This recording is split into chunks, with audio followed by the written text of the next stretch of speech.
Assalamualaikum warahmatullahi wabarakatuh. Saya Nur Zahira Izzati binti Muhammad Noor. Saya dari unit Bahasa Melayu 4. Pada hari ini saya akan membincangkan tentang perpaduan di Malaysia.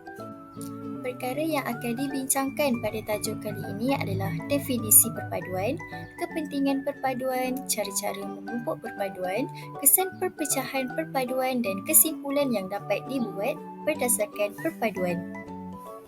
Terlebih dahulu, mari kita mengetahui definisi perpaduan.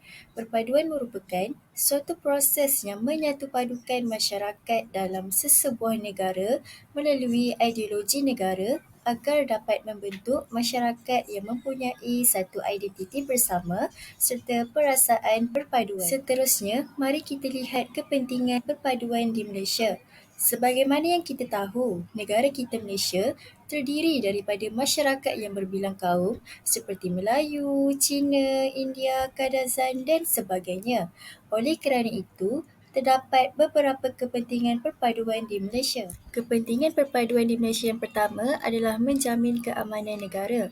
Keamanan amatlah penting bagi sesebuah negara kerana terdapat banyak impak yang negatif sekiranya keamanan tidak dapat dicapai. Contohnya, untuk mengelakkan peristiwa 13 Mei 1969.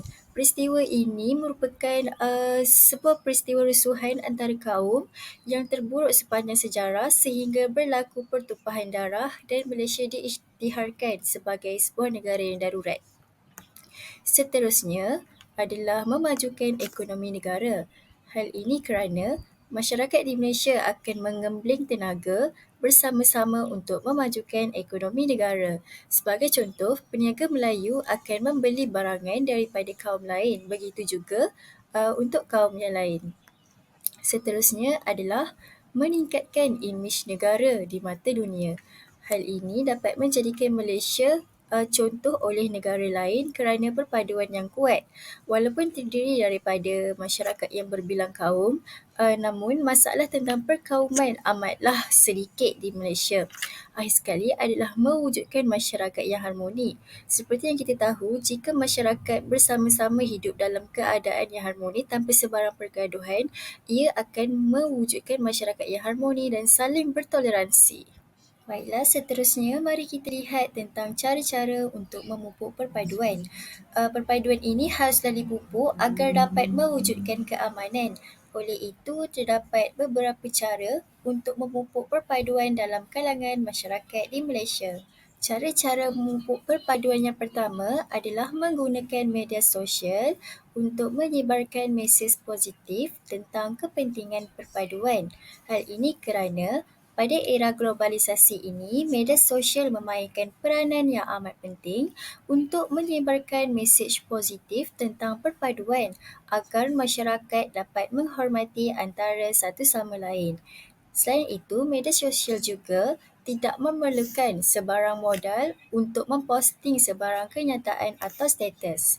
Cara yang kedua pula adalah meraihkan hari raya bersama-sama. Hal ini kerana terdapat pelbagai hari perayaan di Malaysia seperti Tahun Baru Cina, Deepavali, Hari Raya Aidilfitri, Christmas, Hari Gawai dan lain-lain. Tujuannya adalah untuk mengeratkan silaturahim antara satu sama lain. Sekarang, mari kita lihat pula kesan perpecahan kaum. Perpecahan perpaduan ini perlulah dielakkan agar persefahaman antara kaum terus utuh. Hal ini demikian kerana apabila perpecahan perpaduan ini berlaku, ianya akan mendatangkan banyak kesan yang negatif. Kesan perpecahan kaum yang pertama adalah keselamatan dan keamanan negara akan terjejas. Ini kerana apabila perpaduan antara kaum tiada, negara asing atau negara barat akan mengambil kesempatan untuk menjajah negara kita. Jadi, apabila negara dijajah oleh negara asing atau negara barat, maka tidak selamatlah negara kita untuk terus didiami. Yang kedua adalah rakyat akan berpecah belah. Hal ini kerana apabila kurangnya persefahaman antara satu sama lain, rakyat akan mudah berpecah belah dan boleh menyebabkan pergaduhan. Hal ini akan menyebabkan negara kita sentiasa dipenuhi dengan peristiwa-peristiwa hitam seperti Perhimpunan Bersih yang telah banyak mencemarkan imej bangsa negara Malaysia. Jadi, kesimpulan yang boleh dibuat berdasarkan perpaduan ini adalah perpaduan amat penting dalam mengekalkan keharmonian masyarakat berbilang kaum dan agama. Pemupukan hubungan etnik antara masyarakat adalah amat penting bagi negara kita yang bermasyarakat majmuk serta menjamin kestabilan ekonomi dan politik negara.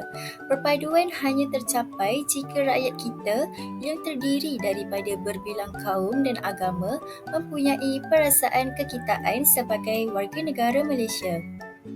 Sampai di sini sahaja perbincangan kita pada kali ini tentang perpaduan. Sekian, terima kasih.